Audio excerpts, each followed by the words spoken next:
Hey, it's Mark here, your firefighter, realtor, and out-of-state investor. And today I have an awesome guest on, Han from Byte Sized Investments. So if you think I invest far, so wait till you hear his story. So Han, why don't you tell us a little bit about yourself?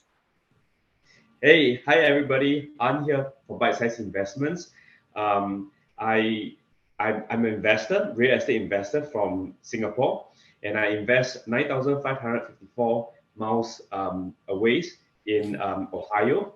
Um, Own a couple of single family homes and duplexes right now, all cash flowing. Got them during COVID, and yeah, it's been a interesting experience managing and buying properties remotely so far, and it's almost 12 hours time difference away. Yeah, Yeah, so I thought I was far. I think from Hawaii to Pittsburgh is like 6,000 miles. How far is it for you? yeah, it's 9,554 miles away. I was like Googling it before this. Yeah, I know. That's actually, I mean, I know you tweeted something and that's what caught my attention. I think that's how we connected on social media. You tweeted how far your distance was from your properties you invest in. I was like, man, that's further than I am. So that's how we connected. And ever since then we've been chatting and tweeting and doing stuff together. But I'm glad I could get you on. So kind of tell everyone like I guess really what got you started or what put you down the path toward real estate investing? Yeah, I mean, great questions. So it was actually it started with the book Cash Flow Quadrant, and it started me on the path of thinking where would I want to be. Like passive, the book introduced to you about passive income. Your house is not an asset, yeah, and Can I stop then you there real quick? Can I stop you? Sorry. So did you read Cash Flow Quadrant before Rich Dad Poor Dad? yeah. Really? Wow. Okay, that's different. Yeah, most people. I mean, okay, I've never heard that, but okay, that's awesome. Yeah, sorry Yeah, for because interrupting. no problems because someone just say, "Hey, dude, you gotta read this." It's like, man, really? It's like, no, you want change life? You want a life changing moment? Really? That's like, before that, before I read the book, I wasn't even interested about in business, in what financial freedom, all those stuff is like alien to me. So, um, they passed me this book, and then I read. I think it was some business mastermind group, something along that line. I can't remember, but yeah, they said just read it.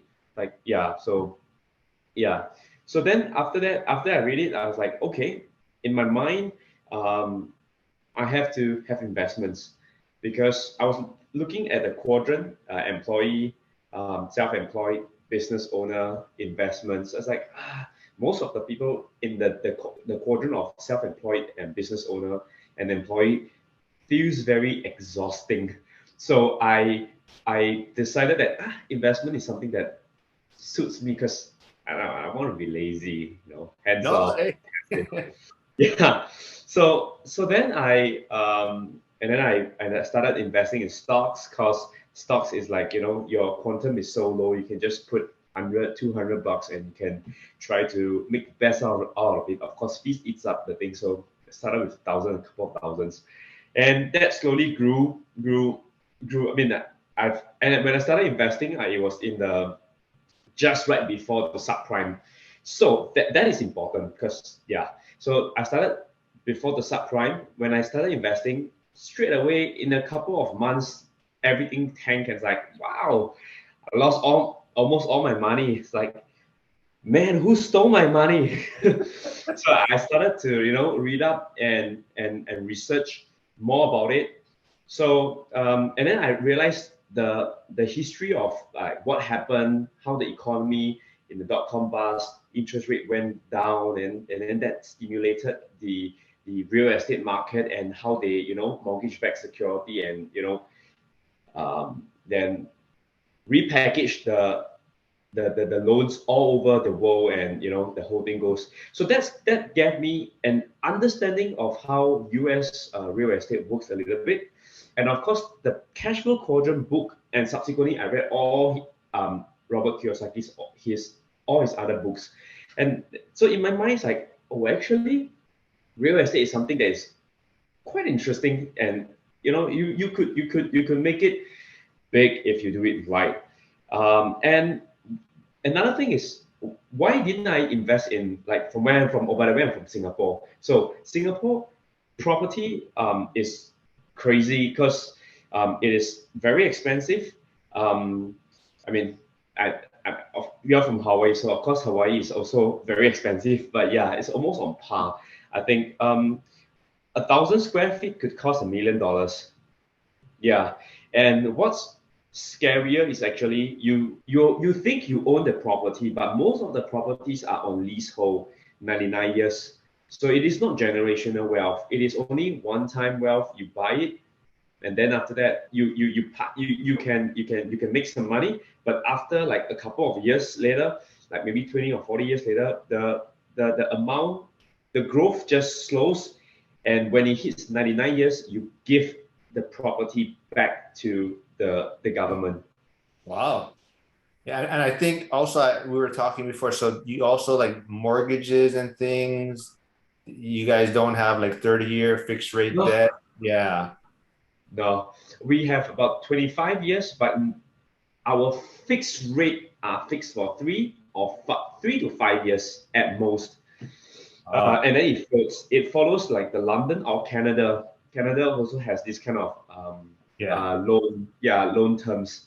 So when interest rate goes down, I mean it's good, right? But then when interest rates goes up, then it's crazy. But the good thing about Singapore is like the interest rates are much lower. So I think now we are at 4%, 5%, 4 to 5%. It's, I think, yeah, because our rates follow the Fed fund rates closer than the 30-year fixed rate rates.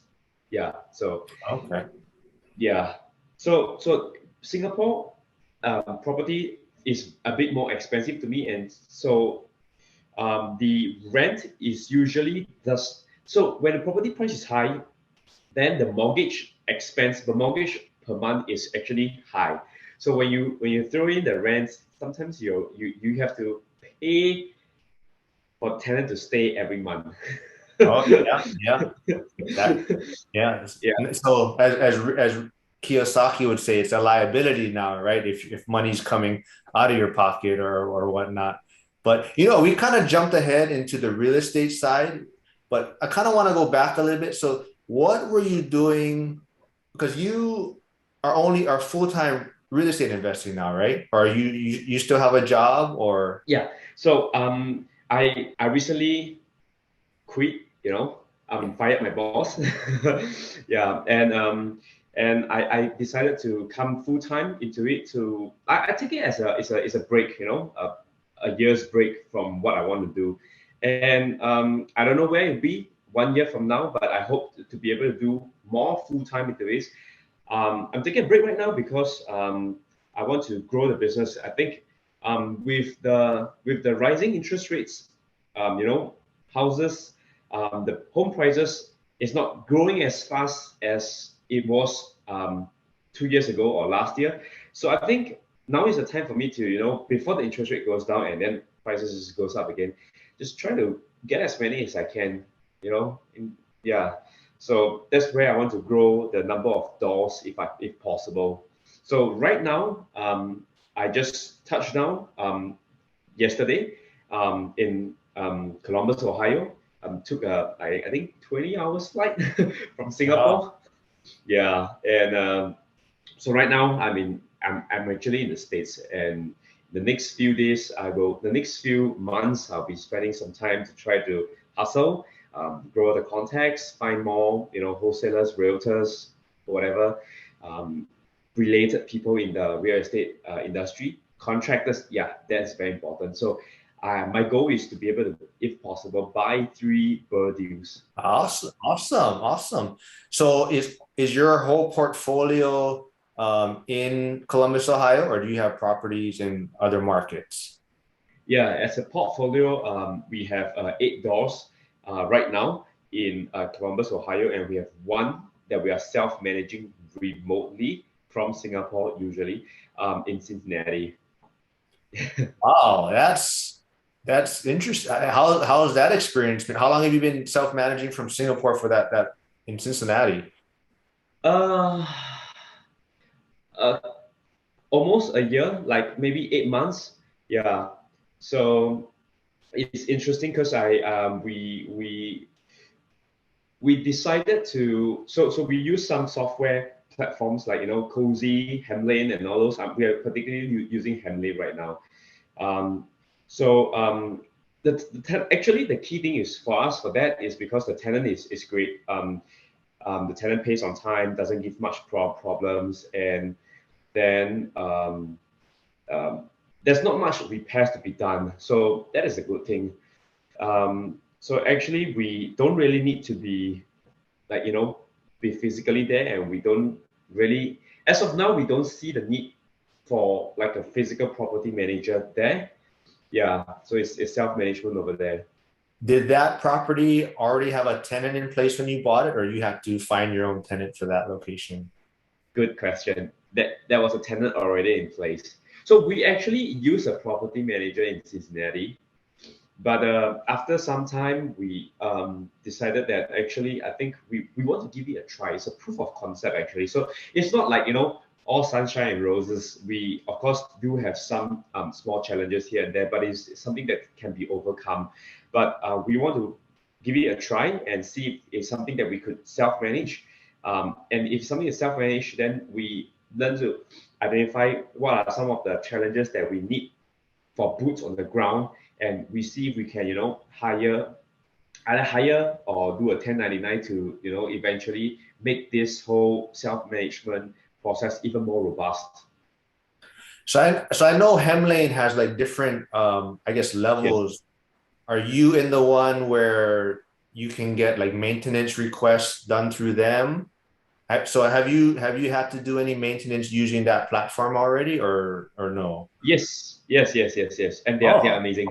Yeah. really? Yeah. I mean, and I'm kind of on the fence. The same thing like you. I want to kind of just do it for proof of concept, and I've heard such great things about Hemlane, and I was just wondering like how the maintenance request process went through that, and did you have more than one like maintenance request, like where like the same contractor came out to do the work, or was it kind of always a different possible contractors would come out to handle a situation?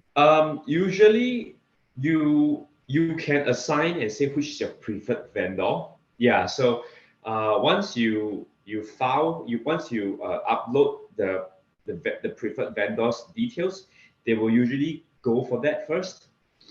Yeah, Oh, and then if they don't, then they will assign. They will do their own assignment. But that is if you go for the highest tier. mhm. They will find contractors for you.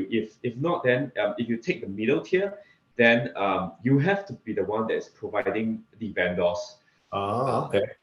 and the lowest tier, the bare bones tier, they don't do any maintenance coordination at all or any maintenance help. So you're on your own. It's just for the kind of when you want to place the tenant and like that part of that portion of it when you have to find the tenant, they kind of market it for you. And is that the base one?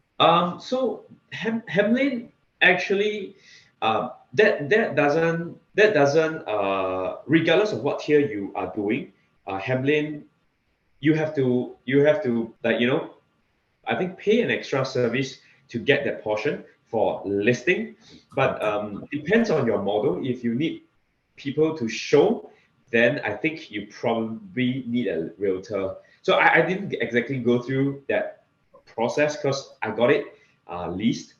But yeah, what Hamlin does very well is on the tenant communications. I mean, they have a platform for you to communicate with tenants.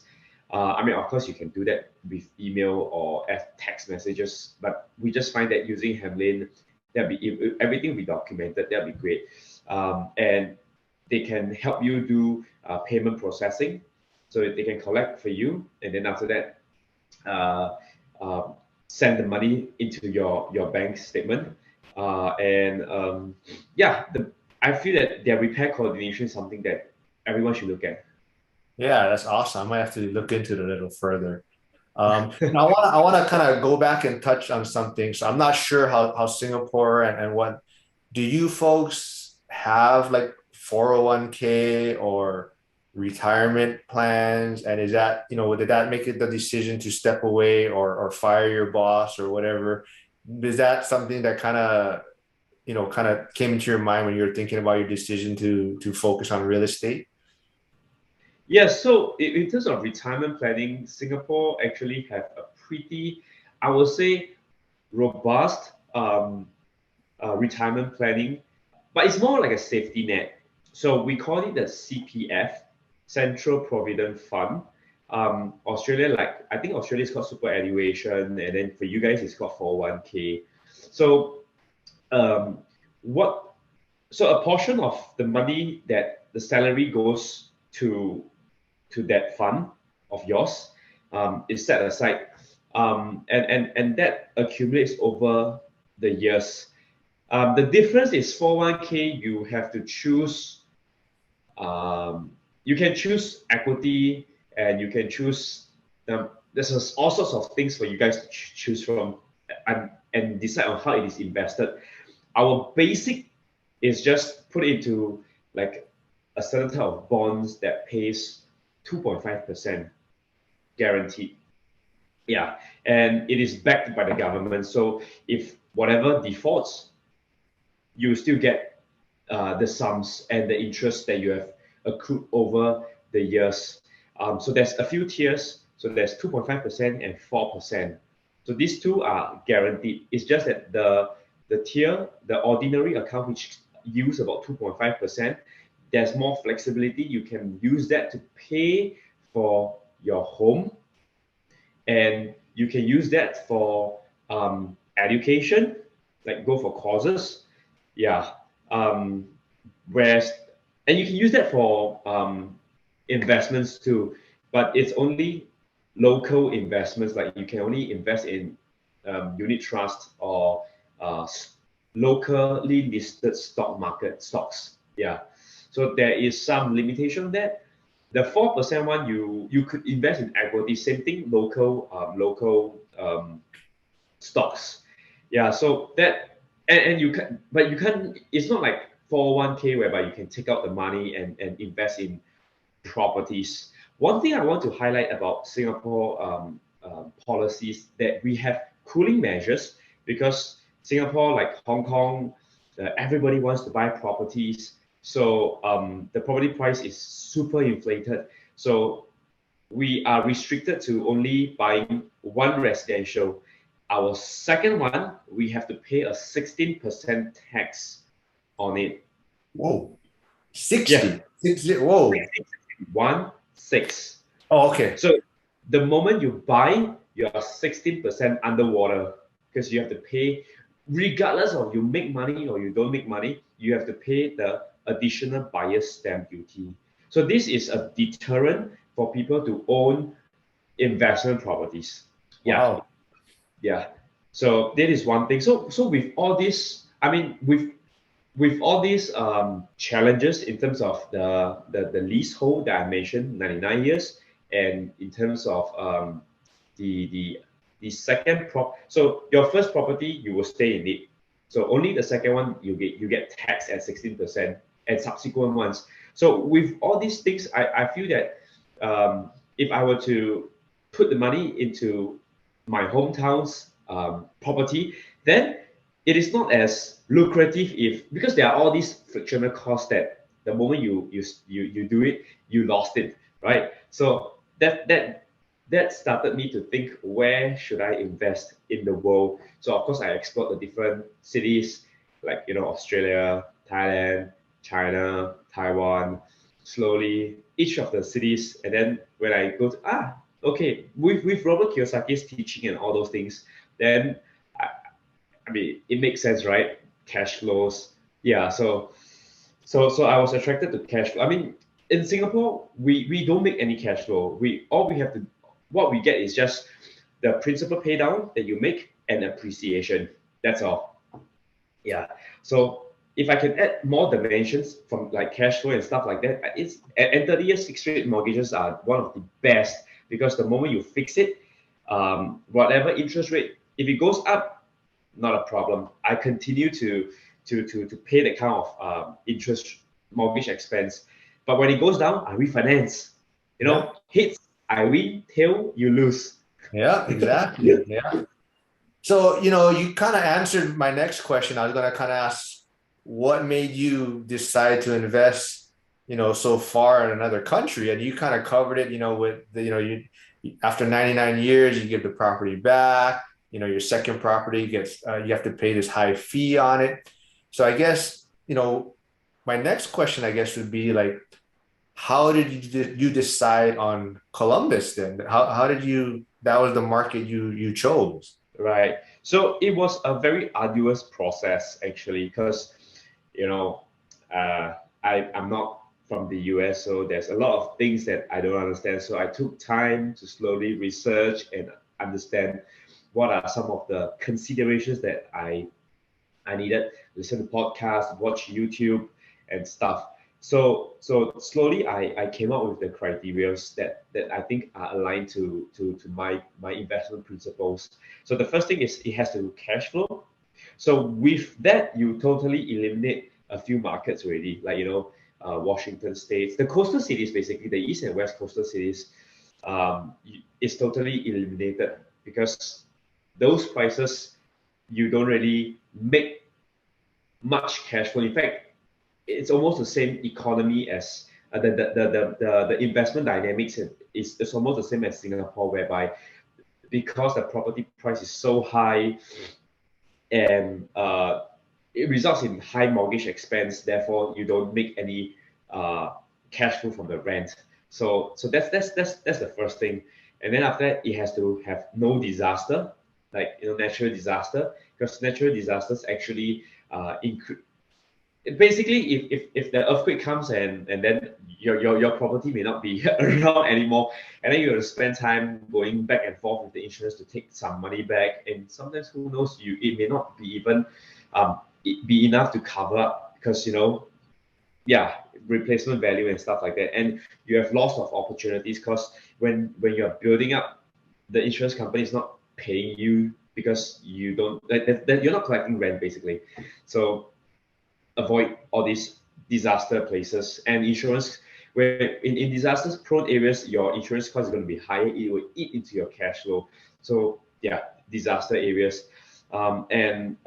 yeah, growing economies. So I think Columbus, Ohio is a pretty interesting place. It's like the it's like a crown jewel in the Midwest in the sense, of course, I know you're in Pittsburgh. Pittsburgh is pretty amazing. In fact, Pittsburgh was in one of my finalists Yeah, actually. stay out of Pittsburgh, man. You stay in your own market, man. You don't come in Pittsburgh.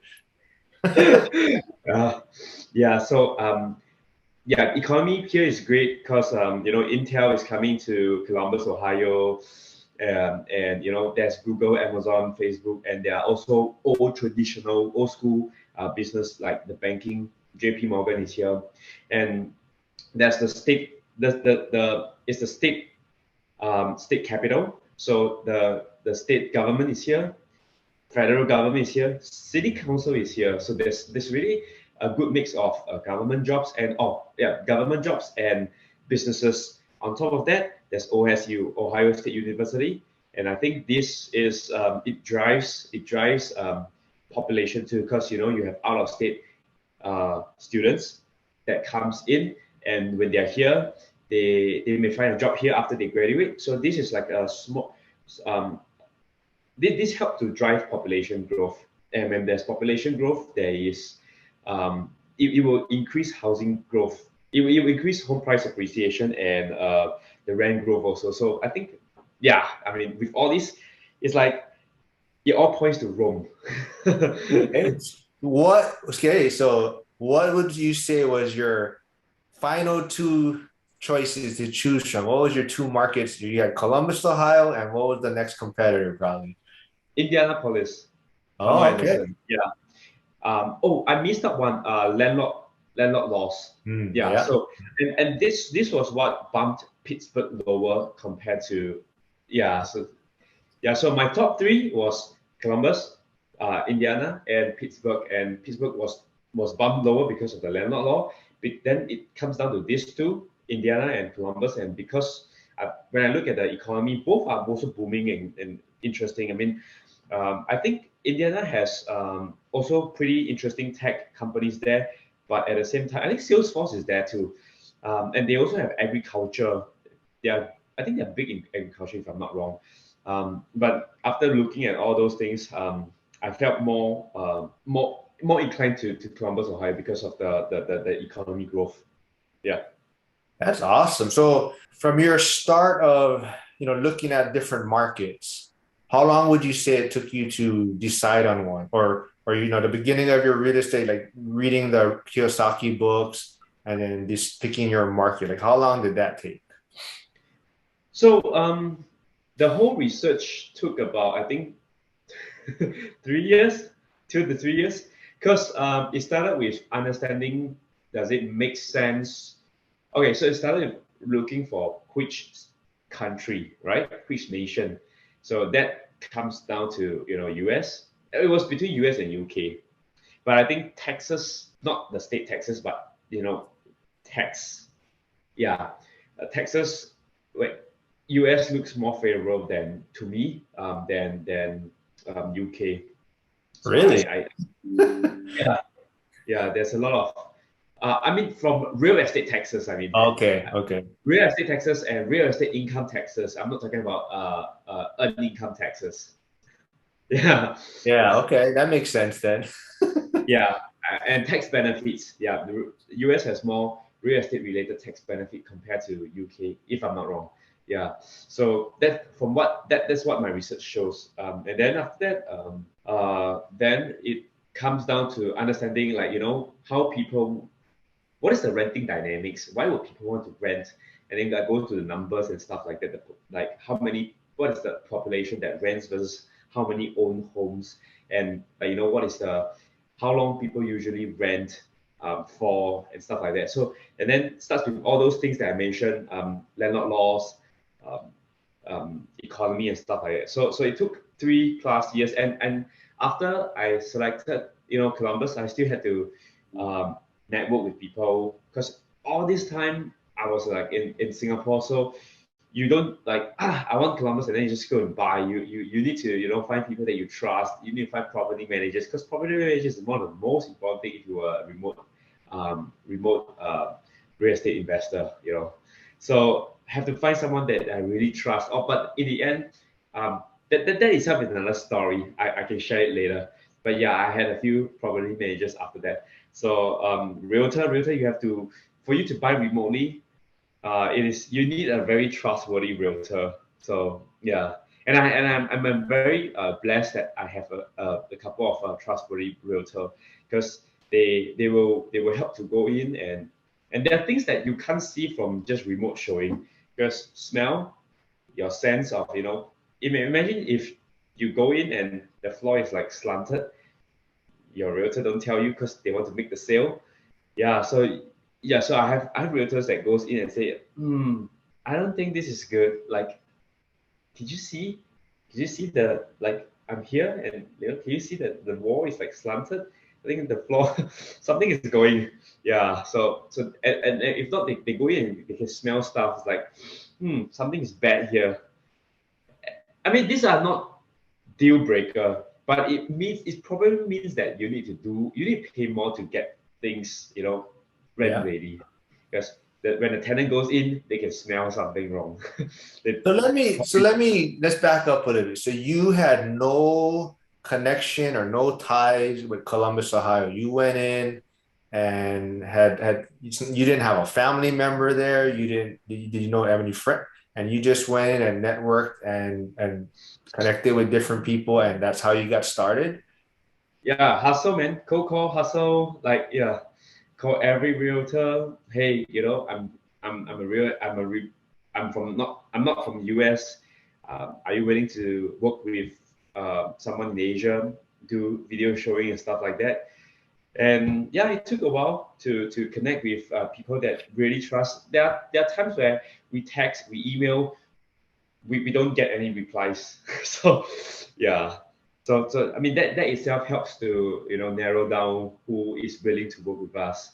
Man, that's awesome because I always try to tell people like the biggest thing to me is you kind of got to have, you want to piggyback off of someone like a friend that's been investing there, or you have family there. But you just found your market and you went 100%, you went all in, and man, that's amazing. I mean, that's why, I keep telling people too how important it is to like network and just reach out to people and talk to people and get on social media.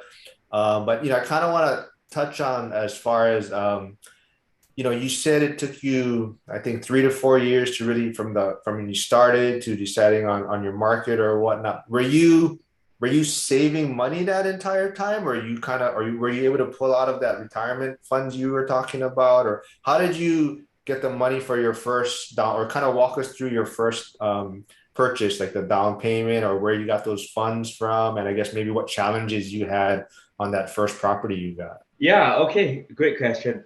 Okay, so the retirement funds, we can't take it out of the country. We can't even take it out of the account, put it this way. Yeah, but all these years, I've been very frugal all the time because I save almost 70% of my salary, um, most of the time, almost every year. So I've worked for like a couple of years, 10 plus years, and I got a decent amount of savings, and I started investing in '06. So that helped to grow also. I mean, if you play the what is it called, the rat race, the which that's a cash flow game. Um, it, I think the format is get a low paying job so that the financial freedom number is low. Um, Try to buy a very cheap stock and then sell at a very high price, buy a lot of them. And when the market is high, you sell, make the money, and then use that to buy uh, your properties. So I did exactly the same thing. In fact, I even have I do my own annual report every year, and my financial statement, and I follow very, very closely with that game, trying to track like my income. And income has two components: my earned income and my passive income, and my expenses. So end of the day, when my passive income is higher than my expenses, that's when I exit the rat race and go into the fast track. So I'm playing my life like the game like that. Yeah. Awesome. Yeah. So exactly the same how I got to buy my first property. I literally took almost 10 years to grow the portfolio, and I pay all cash for my first property. Interesting story. So what are some of the challenges that I faced when I was buying? So when I bought my first property, it was right at the start of COVID. uh, so and it was a curb appeal. It was a curb appeal property. So because there's a tenant, and my realtor actually didn't go in to see the property. So there was pictures and stuff like that. So we took it, the pictures is good. And then it was a Section 8 tenant back then. So the conversation was like, I spoke to the property manager, I spoke to the realtor, and then they were like saying, yeah, you can give it a try, go ahead with it. So we give it a try. It's like they were saying Section 8 goes in and check the property every year. So the condition shouldn't be very bad. And when I look at the pictures, the condition was not it was not rough actually. It was okay, not new, not perfect, not fantastic. It was okay. So yeah, okay, we put up an offer. Then we called the home inspector. When the home inspection report came, he's like, "Oh my god, oh my god, what have I gotten myself into?" At that point of time, my realtor haven't gone in yet. So that's why I'm saying it's very important. It's like, what did I just did? It's like um, there were a lot of stuff that needs to be. The kitchen was in a mess. The toilet was, you don't want to see the picture of the toilet. It's like it's not clean and stuff like that. And the basement, there was some bowing in the basement. It's like, should I back out?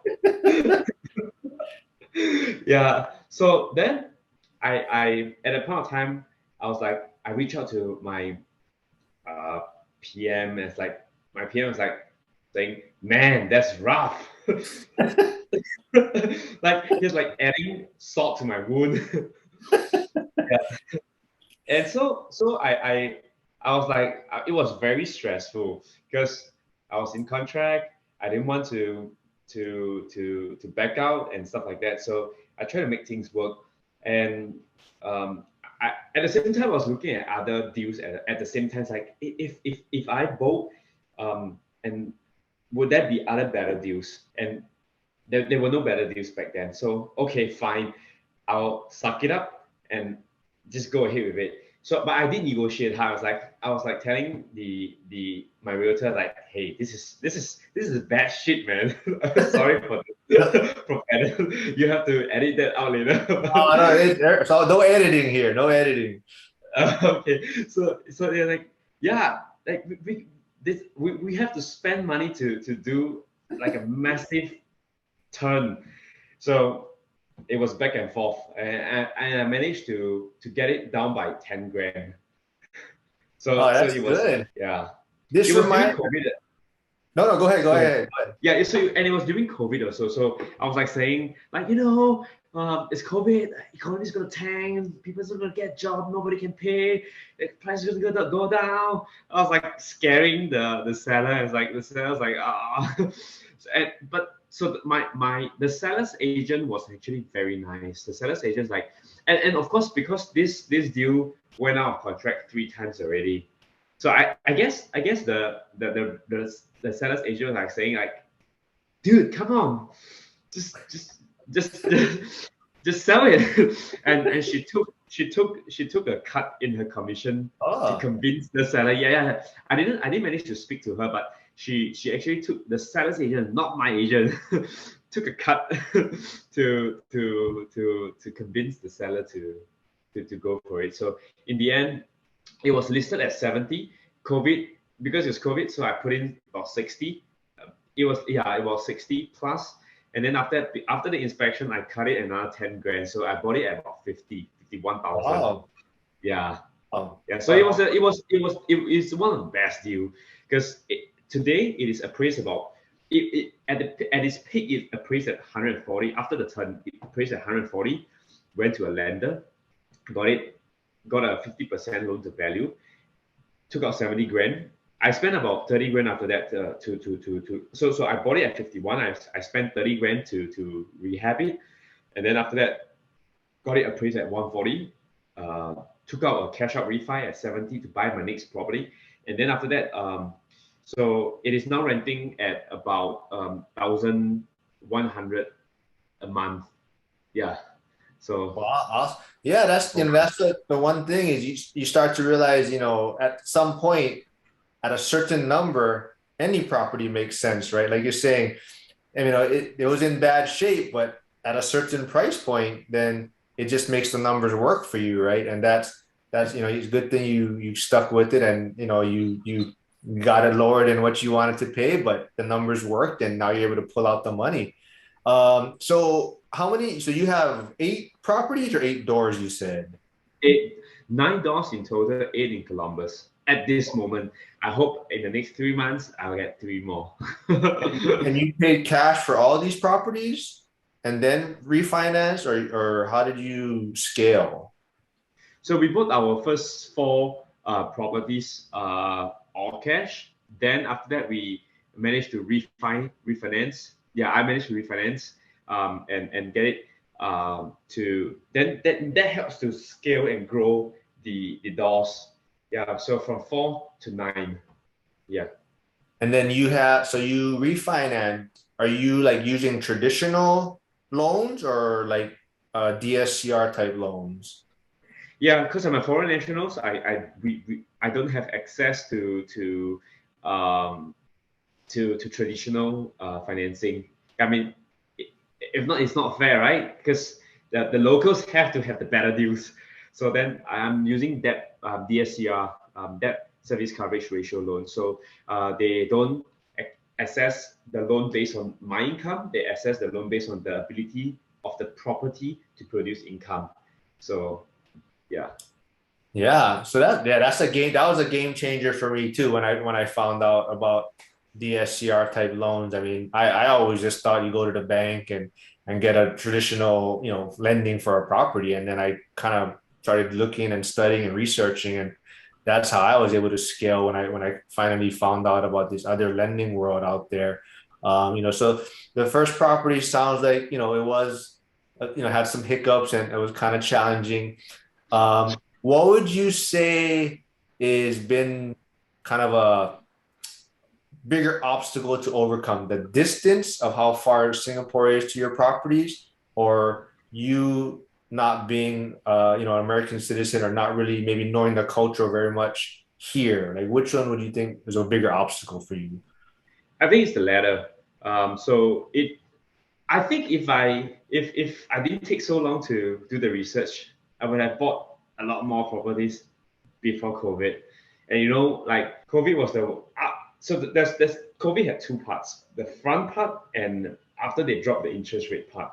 So the front part we acquired like about four properties, and then after that when interest rate drops, housing prices just shot up. So I think if I had done the research faster earlier, I would have acquired since 18, 19, 20, what I'm saying.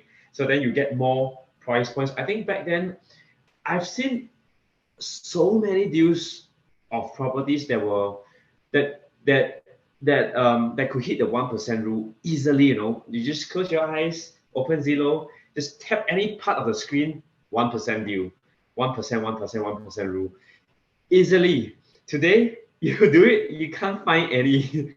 Yeah, so back then, so that was, and of course understanding the culture and stuff like that because like you know um yeah, like how to communicate with people and stuff like that. It takes a while to understand it. In Asia, people are more how do I say it?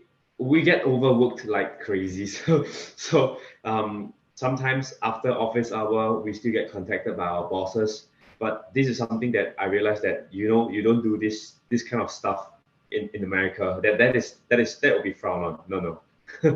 Respect people's office hours. Ah, Yeah. okay. So that which was which is which is actually, sorry, I just say, which actually do have some challenge at some time because I'm 12 hours apart. So when it is 12 hours apart, I my sort of my operating hours is like from 8 to 1 p.m. because after that I have to rest because I had work back then. So if I don't, then I'll miss out. I mean, yeah. So the number of communication hours is challenging, and the toughest part is actually when you want to get a loan. When you get a loan with the lender, they sometimes they they don't communicate as responsively. So sometimes when the email comes in, and when email comes in after 1 p.m., it's like after my 1 a.m. I may not see it because I'm asleep, and you lose a day because of not being able to communicate, provide the documents responsively, and it might delay your closing. Oh yeah, I found that challenging too. I mean, I'm not the same time zone from you, but from my properties, it's usually 5 to 6 hours. So yeah, exactly. Sometimes they email you, and they're gone in the office by the time you see it, and then now you're scrambling to play catch up to get them the documents they're looking for. But yeah, so the distance and not being from this country made it a little bit challenging for you. So if for any new investor looking to get started, like what would you say would be the best place to start? What advice could you give them? Um, the first thing is follow Mark Oshiro. Oh man, thank you, Yeah, thank you. yeah. Your Twitter, your YouTube has and IG has so many great info. Can follow mine too, Byte Sized Investments. Twitter, YouTube. we put up a lot of content out there on all this real estate related stuff, and my personal experience, my mistakes, I put it up onto YouTube, and yeah, and yeah, all these are great resources to for you to know how to start investing, because yeah, we share that quite often. Yeah. Awesome. Since you brought it up, how or where did Byte Sized Investments come from? Where did that brand or that name come from? Great question. Because it's actually a pun. It's a name pun. Because I think everything has. I mean, we are in a in this era, everything is so bite-sized, right? I mean, your attention is so short and stuff like that. So I want some. I'm trying to. What I was. It's a reminder for myself to like produce content in bite size, like small bite. But at the same time, we're in a digital age. So Byte, instead of BITE, I spell it as BYTE. It's also small, right? And it's digital. So that's how it came out. Yeah, I started. I wanted to start teaching stocks investment at first, because that is where my strength actually still is. I evaluate companies and stuff like that. But I know, because stock market moved, like it was very very high, so expensive. Everything was overvalued. So I thought that maybe yeah, let's try to pivot. And it's a very saturated market for people. There are a lot of stock gurus out there right now. So and yeah, so I just thought that for real estate, that might still be some space to share. Oh, awesome. Yeah, like I said, I don't recall how we connected, but I mean, like I said, I saw your post on how your distance, but yeah, your bite-sized investments really caught my attention too. It's a catchy brand name. So anyone, yeah. So tell them again though, where can they find you? Like, where can they find you on social media? Yeah, you can find me on Twitter. My handle is at Byte Sized Invests, BYTESIZED and Instagram is Byte Sized Investments, and YouTube Byte Sized Investments. That's how it is spelled. Yeah. So these are the platforms. I'm on TikTok too, but it's all the same content anyway. Yeah, I haven't quite figured out TikTok yet, but I'll put all your links below. But yeah, everyone go check him out. I mean, he's some awesome information out there. Awesome guy. But let's kind of get back a little to kind of you know, as far you mentioned Robert Kiyosaki, Cash Flow Quadrant. Is there any other book that kind of you would recommend or that really change your mindset as far as financial freedom or getting into out of state investing or real estate? I actually read what is that title called? I'm just trying to recall. Ken McElroy's book on the ABC of property of real estate investing. Yeah, Yeah, yeah. I think I Yeah, have that one. that book was not too bad too. I like that. And what else was it? I mean, I've read a lot of books, but for real estate, not. I think Bigger Pockets. Yeah, I think it's like Brandon Turner's book is not bad too. Yeah, yeah, the When are poor you gonna one. come out with your book? Are you gonna come out with a book? You have some kind of something to download, right? Or some kind of uh course or I think I saw on your site. Yeah, I'm creating. So I have like an ebook on um, financial on just financial freedom in general. Like how do you the mindset is more mindset changing. So it's like do you love like job, like is job something that you want to do forever? And even if it's you love your job, you have to stop working someday, right? Because eventually you want to have more time doing other stuff. So then and then after that, okay, yeah. So the book, the ebook that I've created, it's the link, it's my bio link on Twitter. So it is a book that talks about, basically it's my experience. Like I work and it's not something that I want to do all the time. So and then after it talks about passive income, and then how real estate offers you the opportunity to have passive income to allow you to then eventually quit your day job, or get out of the rat race and do something that you enjoy. Yeah, so that's one. And I have I'm right now creating a course on how to invest in remotely invest in cash flow markets, real estates. Yeah, so that is something that is in the creation. And when I launch that, maybe I'll reach out to you and let you know. Yeah, that's awesome. You may never go back to your job, or I know you said this is a little, you're trying to get some properties now. You took a break from your job, but you may never go back. This may be it for you, man. The path that you're headed down.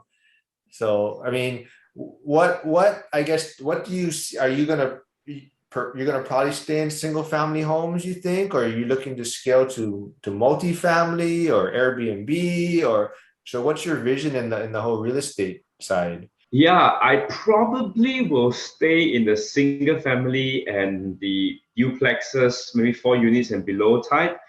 I mean, but I do, but it depends on the opportunities too. It's just that right now I'm more well versed in this space. But I mean, if there's an opportunity and if the connections, and I think I need a bit more knowledge on the multifamily, the apartment types, because I think the management is a whole different ball game. So that is something that I may explore. Of course, the dream is to eventually one day, do a build to rent. That'll be the best. But I think that is something a bit too far ahead right now to think about. There's too many steps. I'm just taking one step. I'm taking bite-sized steps. Ah, I like that. So are you gonna stay in Columbus? You think you're gonna try and be a big fish? You're gonna grow your portfolio there, or are you probably looking to expand in other markets? At the current moment, I probably will be staying. I don't have the intention to move out yet, because I think there's a lot of space in Columbus, in the sense that there's a lot of opportunities, and from the price point wise, I think he has more room to grow. At the same time, the business, there's a lot of land actually. There's a lot of land. The city is growing out. Um, Intel just announced last year that they are coming in to set up a wafer fab plant, um, in one of the outskirts, one of the suburbs of Columbus. So I think that itself will help to drive growth in housing in that suburb. So and I have two properties that's like 15 minutes away from there. So if I can get more in that area, I think that'll be wonderful. Yeah. You're gonna own all of Columbus, man. So anyone else looking to start investing out of state, I mean, I would say stay away from Columbus, because I think you're gonna have all these. You're gonna own that place pretty soon, knowing you and how focused you are. But that's pretty awesome. But I don't want to take up too much of your time, because I know you just had like a 20-hour flight, you said, uh, coming to Columbus, and you probably have a lot on your. So actually, before we go, is this going to be the first time walking into your properties, like seeing your properties in person? Yes. Yeah.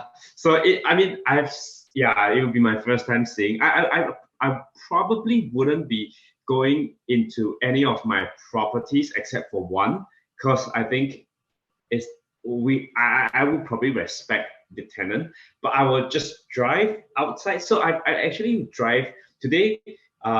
It's my first day in Columbus. I had a night last night. I had a touchdown. So I went to the Walmart. On my way back, I was like, these streets look familiar, and then like that house looks very familiar, and I was like, oh my god, it's like the street next door to one of my friends. Like, okay, where's my that is my street. Okay, then I turned in, like, and I started to record. I think, hey, this is my property. Take a look at it. It has 3 bed, 1 bath, duplex. Big garage, like driveway, nice big backyard. Yeah, and I sent to my family. Oh, Yeah, and that's awesome. yeah, and so I'm making plans on Monday, like 3 days later, to drive down to Cincinnati because I think we have a Section 8 is coming down to do the walkthrough inspection. So that is the property that I will be going into to inspect with the inspector. So that is the only one that I have plans to go in to the property. The rest I'll just drive by, take a look, point out, and then do a quick run for the numbers and then post it on social media. Is it cold there right now? How cold, or what was the weather like in Singapore when you left? And what is it? How's Columbus right now? In Singapore, there's never a day you find me in almost this kind of like I almost never wear this. I only wear this like maybe for video if I need to do a video because it looks formal. Because the other times I'm always wearing singlet because it's hot. It's very hot there. It's like I think Fahrenheit maybe 90 to 100 F Oh, Fahrenheit. Yeah, it's about 30 degrees Celsius most of the time. And right now here, I think it's like zero. It's like snowing. We had a snowstorms a couple of days ago. I wasn't around, but when I read it, I was like, I mean, when there's snowstorms, you're always worried that stuff like yep. what could happen, right? Yeah. So driving might be dangerous, and yeah. Man, you must be tired. But before I let you go, I mean, I asked a lot of my guests on, and as you can see, my son, me, we're kind of big into superheroes and everything. uh, So are you a Marvel or a DC fan? Um, definitely Marvel, Oh but yeah. not because of the Disney movies Marvel, but I'm a comic Marvel guy. Yeah, Oh, I okay. when I was in elementary school, like reading comic was the thing for me. Yeah, so it's So definitely Marvel. is there a superhero or a character that relates to you the most, or maybe their superpower? You have that type of superpower, you think? Who would you say relates to you? Yeah, so I that the most number of comics that I've read is okay. So it is Wolverine and Spider-Man, but between two, I would choose Wolverine, like my favorite, because um, his ability to heal is just out of this world, like insane, and his fighting ability. But I kind of like Spider-Man too because he talks non-stops and he makes the fights very interesting. I think he's the only superhero that fights and talks at the same time. Most, Yeah, yeah. it's a good point. Yeah. All right. Well, it's been fun having you on. Thanks for, taking time to come on my channel. But, I want to remind everyone, I'll have his links below. Go check him out. Han has amazing information, super, super helpful, always willing to help. We've also been doing some things on Twitter. We had a Twitter space with another investor the other week, and people can come on and we can chat for a while, talk story, talk about our experiences. But yeah, if you want to meet someone and get some great information, like I said, he's investing at well, not anymore since he's in Columbus now, but he's investing from over 9,000 miles, and he'll give you some awesome information. But thank you again for coming on, Han, and we'll do something again soon. Yeah, thank you, everybody. See ya. All right, so everyone, just remember, just keep looking for those great deals out there.